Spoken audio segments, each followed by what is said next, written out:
So it's a warning sign of bigger problems often, which is why when someone has that, you have to be super careful about what we say medically managing them, whether it's medicine or diet, or preferably diet and lifestyle.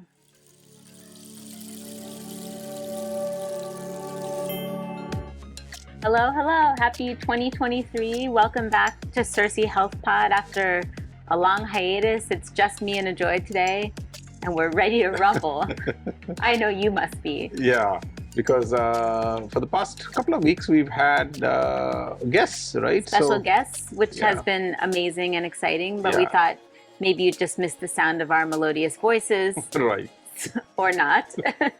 So today we are going to talk about probably one of the most common questions that people that become vegan get.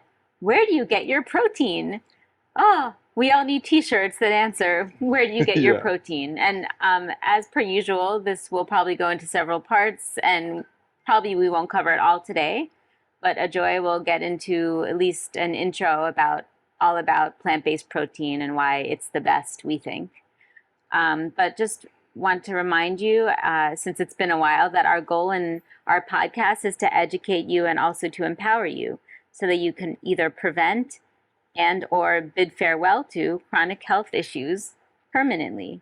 If you've forgotten or you wanted to forget, I'm Dr. Ajoy Prabhu. I am a double board certified physician both in India and the US, in both internal medicine, which is the specialized care of adults, and in pediatrics, which is, of course, the care of kiddos.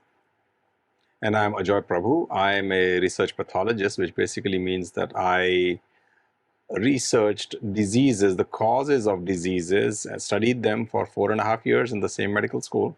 And as me. As you, yes.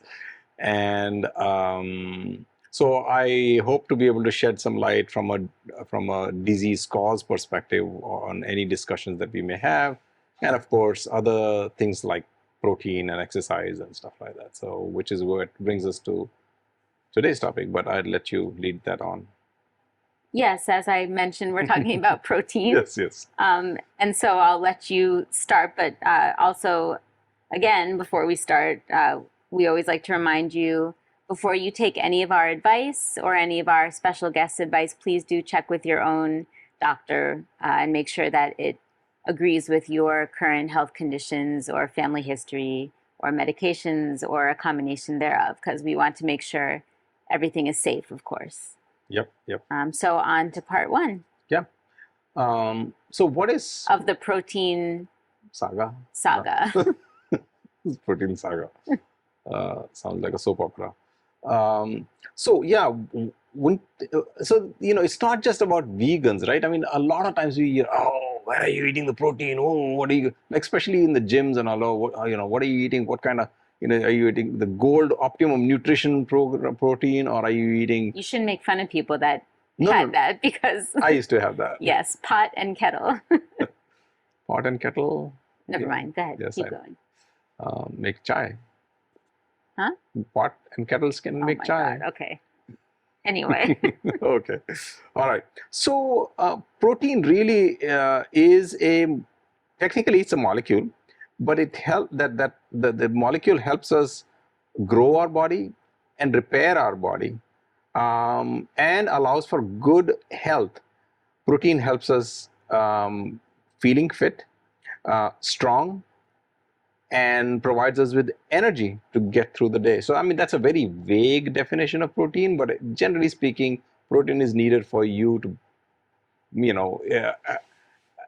help your muscles primarily build up. But no, people forget that whenever we have cell death, we, constantly repairing cells, we need new cells. So for new cells, obviously, a lot of the components within that cell is made up of proteins. So proteins essentially help you thrive, not just survive. There you go. That's a good way. Thrive, not survive. Maybe a t-shirt could be made. Wait. I said thrive, not survive.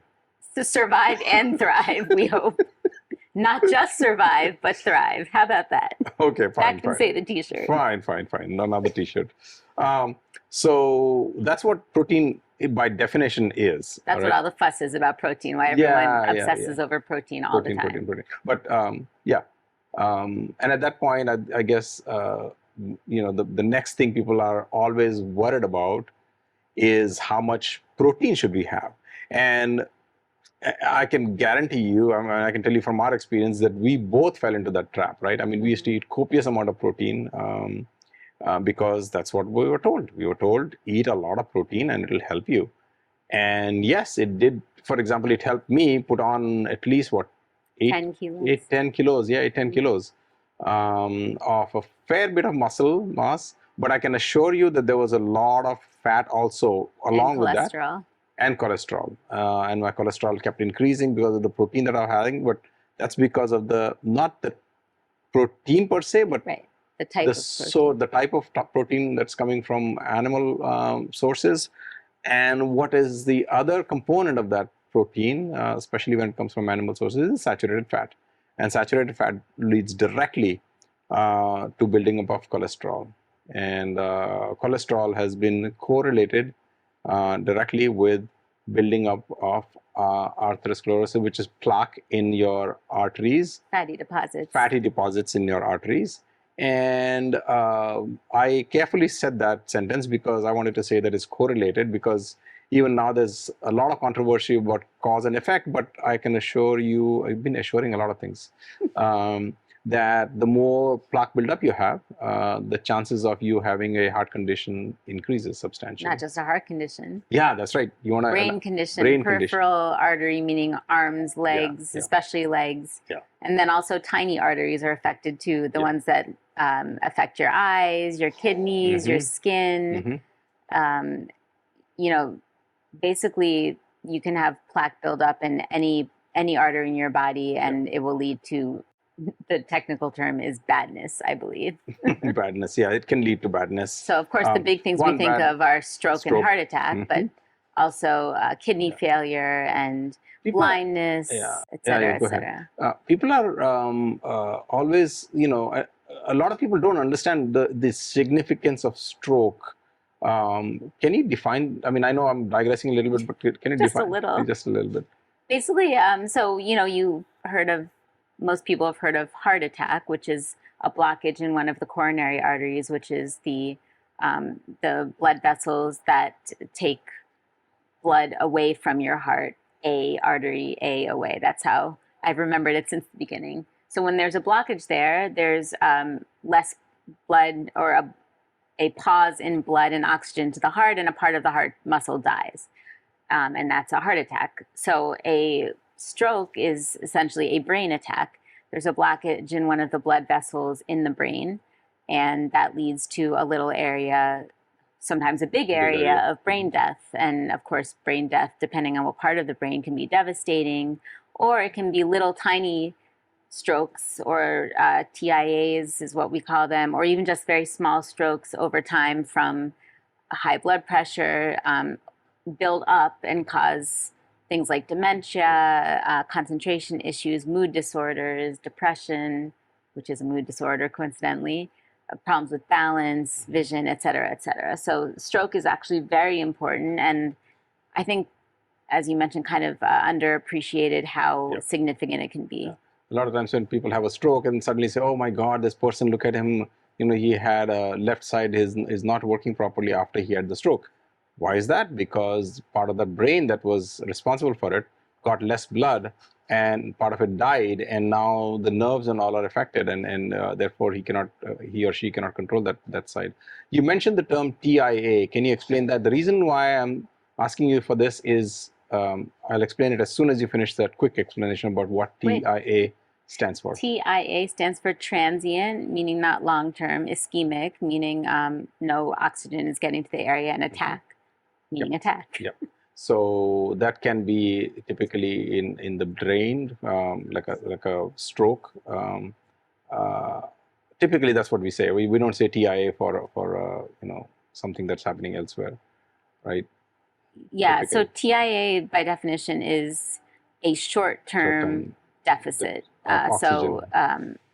Well, it's not necessarily that. It's the short-term blood flow. Sorry. Yes, but also in the person, you see the effects of the TIA only for a couple hours. It's less than 24 hours, so it's not a permanent problem, but the damage has still been done. So it's a warning sign of of bigger problems often, which is why when someone has that, you have to be super careful about what we say medically managing them, whether it's medicine or diet, or preferably diet and lifestyle. So the reason why I asked you to nicely define and briefly define is because of a new feature that we're putting in on our website and our podcast. That is, would you care to explain that, or do you want me to? The definitions area. Yeah. So a lot of times we or our guests use medical terminology that may not be familiar to everyone. So we want you to be able to have a reference area that explains in hopefully easier to understand terms what certain things are. So we just define TIA for you. We just define stroke for you. And define what protein. Peripheral vascular disease, protein. Yeah, all that stuff. Peripheral vascular disease, things like lab tests like A1C, what creatinine does for your body. A whole bunch of such medical terms have been defined, and I'm in the process of creating a nice little catalog for you. You can go to our website www.circehealth.com/glossary, and you should be able to find all these terms neatly defined in, hopefully in text form and voice. And please feel free to leave comments and let ask us know any other definitions. Yes, and we are happy to do our best to define them for you or explain them for you. Yeah. So moving on and going back to... we digress, as usual. Yeah. So let's go back to what we were talking about. And that is... how much protein How much protein? Yeah. So I was saying that, people are obsessed with having more and more protein, and we don't, we really don't need not even 1/3 or 1/4 of the amount that people are told to consume. Okay, and so just to give you a ballpark idea, males don't need more than 63 grams of protein. I'm just saying a general person that's like about 75 kilos or something like that. And a female roughly about 52 grams of protein per day. So I just did sorry to interrupt, I did that calculation because I think a lot of the recommended quote unquote protein intake per day is 1.6 grams per kilogram, right? So you said 63 grams for a 75 kilo male. So if you follow the 1.6 rule, then it would actually be 120. So that's just about half. So I know that's very difficult for a lot of us, including us, to understand. But there's how little protein we really need. Right. There's so much research that. Now, of course, this doesn't apply to elite athletes, marathon runners, weightlifters, professional sports players. They will, of course, need more protein than the average person. But the average person certainly needs a lot less than what we thought previously.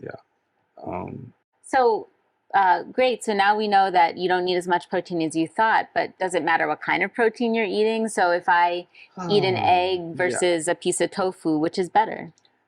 Yeah, it does matter. If you look at the absorption, what they say is animal protein gets absorbed very slightly faster in the human body. And we've noticed it in our own practice. I mean, earlier on, few years ago, I would notice that, if I was having not soy isolate. Whey isolate. No way. No. Sorry. Joke, Mara. It would get absorbed a lot faster. However. Pray tell. What? How did you notice this? The absorption rate in your own body? I noticed it because whenever I would have soy protein, it would take me a couple of days to notice an increase in, either muscle, not a couple of days, couple of weeks to increase in muscle mass or your girth or, something like that. Whereas with animal protein, this is yes, this is applying to my husband, Ajoy, who works out once and looks like he's been working out for 3 weeks. And ladies out there, I feel your pain where a man wants to lose weight or gain muscle and just has to think about the plan and it works. We, meaning me, understand that you may not see results right away. However, I'm not trying to take away from your point, which is correct. Just a side note. Thank you. But after having said that, there are many disadvantages to having animal-based protein. So at this point, we should end this part, and we'll continue on in the next part. But in the meanwhile, our listeners can go to our website. In case you are just so excited for the next one that you can barely contain yourselves and you miss the sound of our voices, they'll always be there for you on circeehealth.com/podcast. Did we mention that?